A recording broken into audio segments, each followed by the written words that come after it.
ہے تو ہم نے اس کو کنٹرول میں کیا ہوا ہے. اور آپ کی نیوکلیئر آرسنل جو بھی حساب کتاب وہ کس طریقے سے ڈسٹروائے ہوگا, the bigger اس کو کنٹرول کرنا. اور اس وقت اور 600 ریاستوں میں سے آپ نے بتایا تو زید صاحب 200 ریاستوں میں بغاوت کی تحریک سٹارٹ ہو چکی ہے. اور کس طریقے سے انڈین آرمی نے, باقی باتیں چھوڑ دیجیے, ہماری ٹوٹل جتنی فوج انڈیا نے اتنی اس سے زیادہ فوج تو صرف کشمیر میں لگا کے کشمیر کو کنٹرول کرنے کی وہ بات کرتے ہیں. ایک بات اور کر کے پھر شاید زیاد صاحب سے بھی, بیکاز ان کی انپٹ بھی بڑی امپورٹنٹ ہوتی ہے. اس وقت تک کا جو یو این ہے, اس کے جو 5 پرماننٹ ممبرز ہیں سیکورٹی کاؤنسل کے, امریکہ, کرسچن, میں یہ کرسچن اور مسلمان کی بات نہیں کر رہا, آپ کو سمجھا رہا ہوں کہ یہ کیوں مسئلے دنیا میں چل رہے ہیں, کیوں مسلم بایس ان کا ہوا ہے, اور یہ بائی ڈیزائن ہو رہے ہیں. امریکہ کرسچن, یو کے Christian, France Christian, Russia orthodox Christian and China mix کر لیں.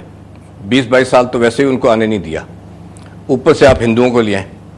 اس ورلڈ باڈی میں کوئی آپ کو مسلمان کی ریپرزنٹیشن نظر آ رہی ہے؟ کچھ بھی نہیں. حالانکہ ہمارے ہر جگہ پہ سو کالڈ ان کے مطابق مسلمانوں کے ایشوز ہیں, تو ڈیفینڈ کس نے کرنا ہے؟ یہ ریپرزینٹیٹیو باڈی ہے, ڈیموکریسی کے یہ چیمپئنز ہیں, ڈیموکریسی کی بات کرتے ہیں, سب سے پرانی, یہ کہتے ہیں سب سے بڑی. ٹھیک ہے, تو یہ ریپرزینٹیٹیو باڈی ہے.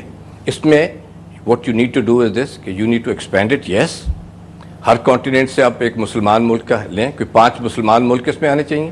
اس میں برازیل کو ڈالیں, ایکسس پاورز جو ساری تھی پرانی ڈسٹریبیوٹ کریں, اٹلی, جرمنی, جاپان, ان کو ڈالیں, اینڈ کینیڈا, میکسیکو کو بھی ڈال دیں.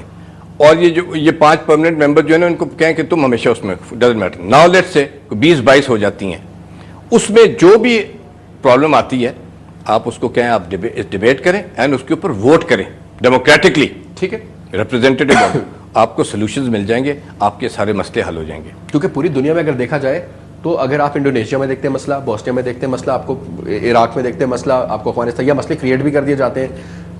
تمام کے تمام مسائل جو ہیں وہ صرف مسلمان اسٹیٹس میں. مجھے اور کوئی بڑے جو ایک آدھ مسئلہ مجھے آئرش اور انگلینڈ کا وہ نظر آتا تھا, جو آئرش ریپبلکن آرمی وہ انہوں نے سالو کر لیا, حالانکہ وہ بہت بڑا مسئلہ تھا. میرے خیال میں مسئلہ کشمیر سے بھی بڑا ایشو تھا. آپ میرا پوائنٹ سمجھ گئے؟ میں آئی گاٹ یور پوائنٹ. کہ آپ امیجن کریں, یہ ایک ڈیموکریسی کے چیمپئنز ہیں, ریپرزینٹیٹیو باڈی ہے, ریپرزینٹ کرتا ہے ایک ملک ادھر, اور جو سارے ایشوز ہیں. اب وہ اسی طرح کہ اگر آپ کورٹ کچہری میں جائیں تو جو ایک وہاں کوئی بندہ ریپ ہو گیا مسلمان, یا کوئی مرڈر ہو گیا, اس کے بعد ڈیفینس لائر ہی نہیں ہے. آپ ہی نے, میں آپ کے پاس ہی جاؤں گا, آپ ہی مجھے بتائیں گے کہ کیا آپ نے میرے بارے میں کرنا ہے, اور جو آپ بتا دیں گے وہ مجھے کرنا پڑتا ہے. ٹھیک, زید صاحب کمنگ ٹو یو, یہی چیز جو بغیر صاحب نے بڑی ڈیٹیل میں بتائی, ایک گلوبل آؤٹ لک کی میں بات کر رہا ہوں. ہم چھوٹے ایشو میں نہیں جا رہے کہ انڈیا پاکستان کیا ہے کیا نہیں. یہ جو ایک اوور آل کیریکٹرز ہیں, اور اس میں ایک انڈیا بھی ایک کیریکٹر ہے, اور انڈیا کو اختیار کیا جا رہا ہے ایک سرٹن پروگرام کے لیے, لانگ ٹرم پروگرام کے لیے. How do you see it? دیکھیے فیصل, ابھی کل یا پرسوں ڈاکٹر سمر مبارکمن کا سٹیٹمنٹ آیا ہے کہ پاکستان کے نیوکلیئر میسائلز انڈیا کے ہر حصے پر ہٹ کر سکتے ہیں, لیکن ریالٹی اس سے زیادہ ہے.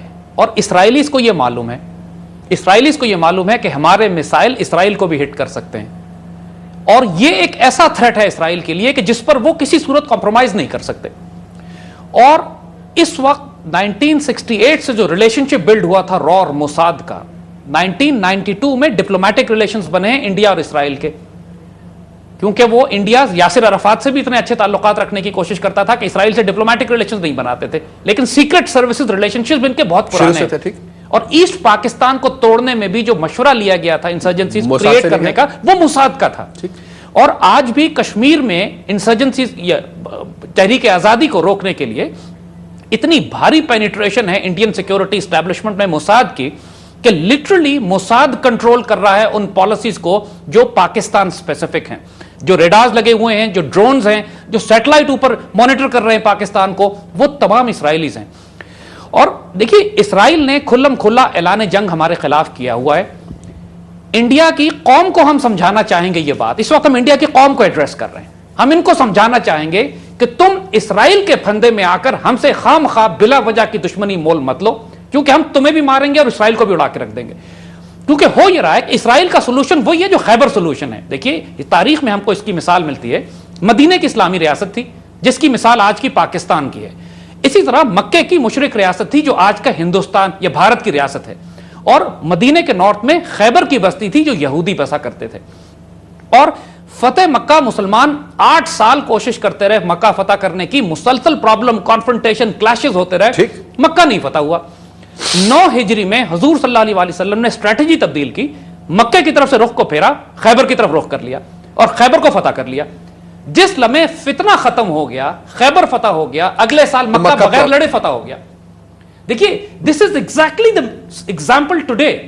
آج دنیا میں سب سے بڑا فتنہ اسرائیل ہے. انڈینز کا غصہ ہے ہمارے, امریکہ کو بھی اس بات کا پتہ ہے, احساس ہے. انڈینز کو مجبوری ہے بیچاروں کی, انڈینز کو نفرت, غیظ و غضب کی آگ میں یہ جلتے رہتے ہیں. جرأت نہیں ہے کہ ہمارے آگے آنکھوں میں آنکھیں ملا سکیں, اس لیے کہ ہم نے 1000 سال حکومت کی ہے ان کے اوپر, اور یہ چھوٹی بات نہیں ہے ان کے لیے کہ جس نے 1000 سال ان پہ حکومت کی ہو اس کی آنکھوں میں آنکھیں ڈال کے کھڑے ہوں. لہذا ہوتا یہ کہ جب پٹتے ہیں ہم سے, یہ جب ہم ان کو ڈپٹ دیتے ہیں, یہ بھاگتے ہیں اسرائیلی اور امریکنز کے پاس اور زائنسٹ کے پاس. سو اس وقت ہمیں اپنی پاکستان کی ڈیفنس پالیسی میں کیٹیگورک اناؤنسمنٹ کرنی چاہیے, جیسے ہم نے 1984 میں کی تھی, کہ اگر ہمارے نیوکلیئر ایسٹس پر اٹیک آیا تو ہم اسرائیل کو بھی ماریں گے, تل اویو کا بھی نام و نشان مٹا دیں گے, اور انڈیا کا بھی دماغ ٹھیک کر دیں گے. یقین کیجئے تمام تھریٹ پاکستان کے خلاف اوور نائٹ ختم ہو جائیں گے. اگر یہ دونوں ملک اپنی جگہ موجود رہتے ہیں, اسرائیل پاکستان کو ٹالریٹ نہیں کر سکتا. انڈینز استعمال کر رہے ہیں اسرائیل کے اس تھریٹ کو نیکسس جوڑ کر ہمارے خلاف, بالکل for their own purposes. Indians کا خیال یہی ہے کہ ہم کو مغرب اور اسرائیل سے پٹوا کر اپنا, جب پاکستان کے نیوکلیئر ایسٹ یا پاکستان کے اندر خطرہ ختم ہو جائے گا تو پھر یہ ایکسٹینڈ کریں گے اکھنڈ بھارت کے لیے. اس کو ویری کلیئرلی, کیٹیگورکلی ہم کو اسرائیل کو اپنے میجر تھریٹ میں, موسٹ ہاسٹائل سٹیٹس میں جو ہم ڈکلیئر کریں, انڈیا اور اسرائیل کو ہمیں ڈکلیئر کرنا چاہیے. اسرائیل کو ایٹ پار رکھنا چاہیے انڈیا کے ساتھ. کسی صورت میں اگر آپ اسرائیل کو اگنور کر کے صرف انڈیا سے انگیج کریں گے ڈپلومیٹک یا پولیٹیکل لیول کے اوپر, تو پاکستان کے سیکیورٹی تھریٹس کبھی ختم نہیں ہوں گے.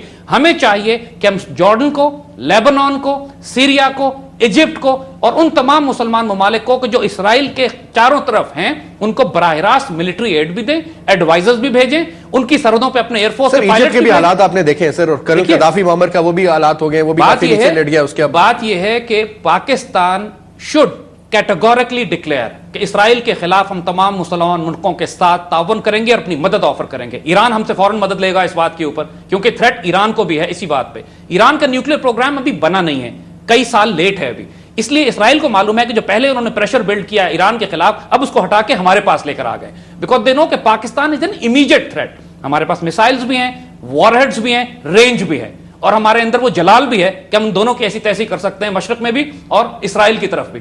لہٰذا پاکستان کو وہی ایگریسو پالیسی اسرائیل کے خلاف بھی رکھنی چاہیے جو اسرائیل انڈیا کو استعمال کر کر ہمارے خلاف رکھے ہوئے. کوئی کمپرومائز کی گنجائش نہیں ہے اس میں. جو ہم پر اٹیکس آئے تھے ہمارے نیوکلیئر پروگرام پر, وہ اسرائیل اور انڈیا کی جوائنٹ اٹیکس تھے, جوائنٹ فارمیشنز تھی ان کی. لہٰذا ہمیں بھی ان کو جوائنٹ تھریٹ کے طور پہ لینا چاہیے. اس بات کو ذہن میں رکھیے گا, 1967 میں اسرائیل نے حملہ کر کے تمام جارڈن, سیریا اور ایجپٹ کی ایئر فورس کو زمین پہ ہی تباہ کر دیا تھا جب وہ صبح کے ناشتے کر رہے تھے. یہ اسرائیل کا آئیڈیا ہے. اسرائیل نے یہی طریقہ انڈیا کو سکھایا ہے, اور پریمپٹیو وار کے جو سرٹیفکیٹ ان کو دے دیا ہے اوباما نے, don't give the other person even the chance to, اب ہم چانس بھی نہیں دینا چاہتے ان کو. تو ہم پھر اپنی ایئر فورس سے, اپنی آرم فورسز سے کہیں گے بی ویری الرٹ آن دس عید, اور جب تک کہ ہم اس ایشو کو کیٹیگورکلی کمپریہنسولی ریزالو نہیں کرتے, کسی صورت میں بھی انڈیا کو یہ موقع نہ دیں کہ پریمپٹیو وار کے نام پر ہم پر ایئر اسٹرائک کر سکیں.